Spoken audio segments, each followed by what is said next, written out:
네, 여러분 안녕하십니까. 어제 헌법재판소에서 아주 의미 있는 결정 하나가 나왔습니다. 유기, 학대, 이런 일을 일삼은 폐륜 가족은 유산을 받지 못한다. 이런 결정을 내렸습니다. 헌법재판소가 우리나라의 그 반세기 가까이 유지되어 온 유류분 제도 유현 판단을 내린 겁니다. 특히 이 고인의 형제 자매 몫의 이 상속 비율 규정은 효력을 즉시 상실하는 유현 판단을 받았습니다. 상속 의무가 없다는 것이죠. 가족 연대의 순기능, 그것을 담보하기 위한 제도 자체는 정당하다. 이런 판단입니다. 그러니까 한마디로 말해서 연을 끊고 살아온 가족은 상속을 못 받는다. 이렇게 보시면 되겠습니다. 유류분 제도 47년 만에 유현 그리고 헌법 불합치 이 두 가지 판단이 나왔습니다.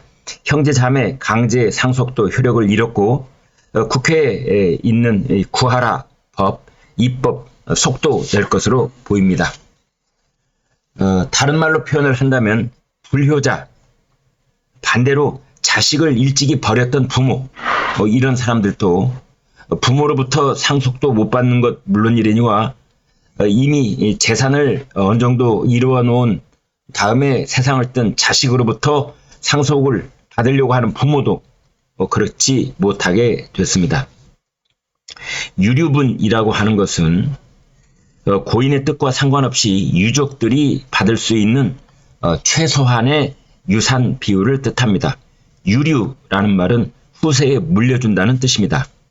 고인이 재산을 모두 아들에게 물려준다고 유언을 남겼다고 하더라도 아들과 딸은 법정 상속분의 2분의 1을 받을 수 있도록 돼 있던 그런 유류분 제도였습니다. 만약 고인에게 배우자나 자녀가 없다면 고인의 부모 또는 형제 자매가 법정 상속분의 3분의 1을 받을 수 있었습니다. 그러나 헌법재판소의 결정에 따라 이제 형제 자매는 유류분을 받을 수 없습니다.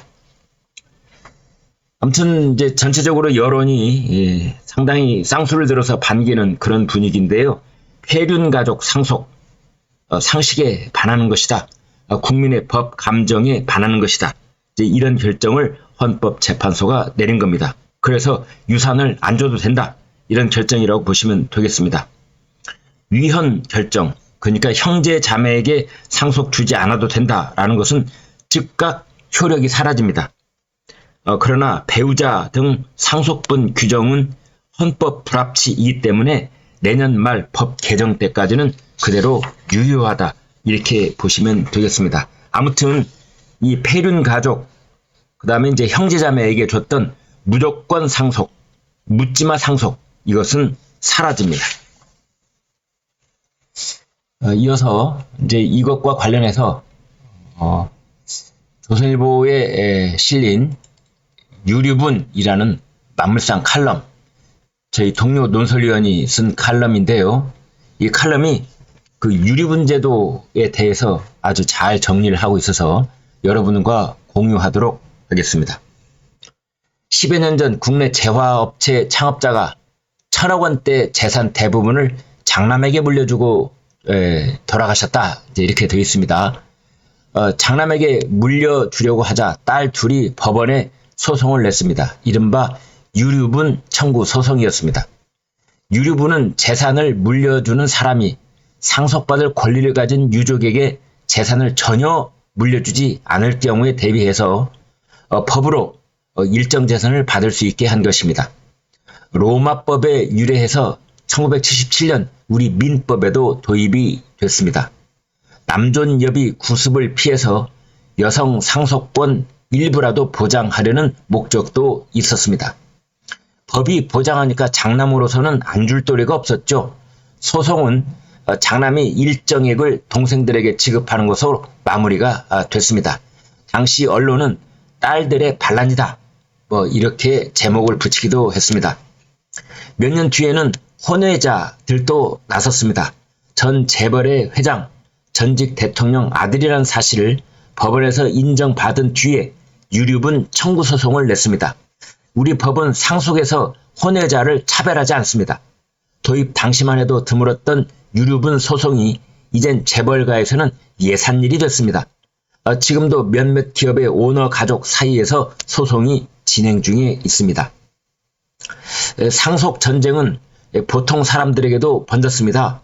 2012년 590건이던 유류분 소송은 지난해 2035건이 되어서 3배 이상 늘었습니다. 소송 과정에서 가족들이 원수가 되는 경우가 많았습니다.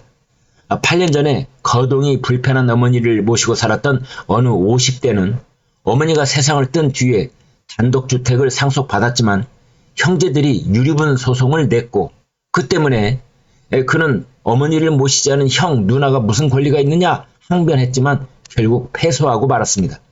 법정 밖에서 멱살잡이까지 하면서 형제들은 남보다 못한 사이가 됐습니다. 어느 변호사는 돈이 피보다 진하다는 것을 보여주는 소송이라고 했습니다. 유류분 제도가 궁극적으로 보호하려는 것은 가족 공동체입니다. 그런데 가족 해체를 조장하는 역설이 벌어지는 것입니다. 불효자에게는 당당히 재산을 요구할 권리를 보장한다고 해서 불효자 상속권, 불효자 양성법이란 지적도 나왔었지요. 빛이 있으면 그늘이 있기 마련이지만 그 그늘이 큰 듯 했던 것입니다. 어제 헌법재판소가 유류분 제도를 규정한 민법 일부 조항에 대한 위헌과 헌법 불합치 결정을 내렸습니다. 불효자 등은 상속에서 배제하거나 제약해서 그들로부터 상속에 참여할 수 없게 해야 된다는 그런 취지입니다. 부모를 오래 부양하거나 재산 형성에 기여한 자녀는 상속을 더 받게 해야 한다는 내용도 포함이 됐습니다. 사회 상식과 국민법 감정이 맞는 결정이라고 할 수 있습니다. 상속을 독식하는 것도 안 되지만 가족 간 상속 전쟁과 반목도 일어나서는 안 됩니다. 이번 결정이 유류분 소송을 줄여서 상속 전쟁을 막는 데 도움이 됐으면 합니다. 라는 최원규 논설위원의 칼럼 만물상이었습니다. 네, 여러분 고맙습니다.